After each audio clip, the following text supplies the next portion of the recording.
No? Patuloy tayong manalig sa ating Panginoong Jesucristo. Amin po ba? Paano tayo manalig?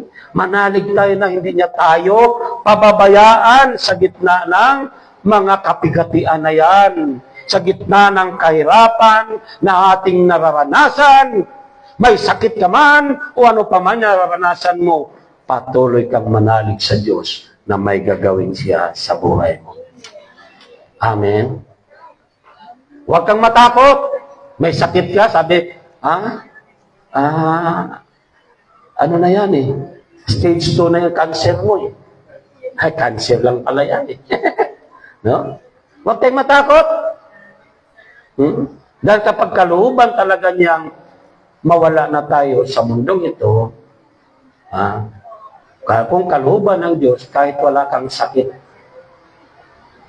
kahit hindi ka nagkakasakit, bigla kang mawawala sa daigdig na ito.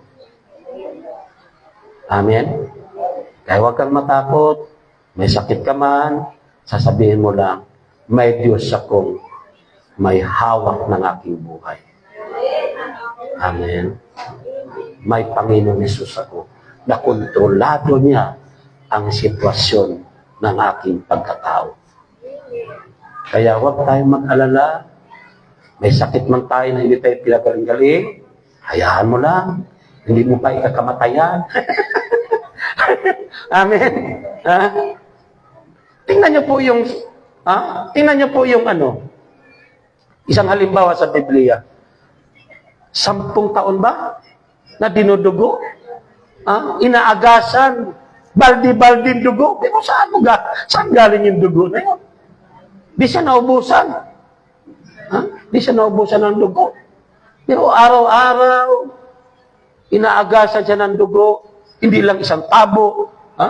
Timba-timba. Pero hindi siya namatay. Di ba? Kaya, meron mga karamdaman tayo, patuloy lang tayong manalig sa Diyos. Huwag nating ipagpalit ang Panginoon sa mga karamdaman. Kasi sabi ng iba, masakit ang naramdaman ko ngayon, hindi maganda. Hindi maganda ang aking naramdaman ngayon, but di mo na ako dadalo. Sa halip na tingin mo ang solusyon na sa Panginoon na mawala yung hindi mo magandang pakiramdam, ayaw mong dumalo. Di ba? Pero kung may pananalig ka, kung manalig tayo na sa pagdalo natin sa gawain, masolve yung problema mo, nagagaling ka, na mawala na ang masama mong pakiramdam, huwag kang mag-alinlangan na dumalo sa gawain ng Panginoon. Amen po. Patuloy tayong manalig sa Panginoon. Amen. At hindi tayo madadaig ng anumang pagsubok o hamon sa buhay. Amen. Patuloy lang tayong mananalig na may gagawin siya sa buhay natin. Amen po. Huwag nating alisin yung pananalig natin. Hindi ka man natanggap ng trabaho ngayon, bigo ka man sa examination, hindi ka nakapasa, huwag mawala ang pananalig mo sa Panginoon. Minsan sinusubok lang tayo kung hanggang saan ang ating pananalig. Kung totoo ba yung pananalig natin. Kasi minsan ang pananalig natin, hindi talaga tunay. Kaya kapag dumanas tayo ng kahirapan, nawawala nating pananalig. So paano tayo maging handa? Paano maging handa ang ating spiritual sa muling pagdating ng Panginoon sa ating buhay kung mawawala ang ating pananalig sa Kanya?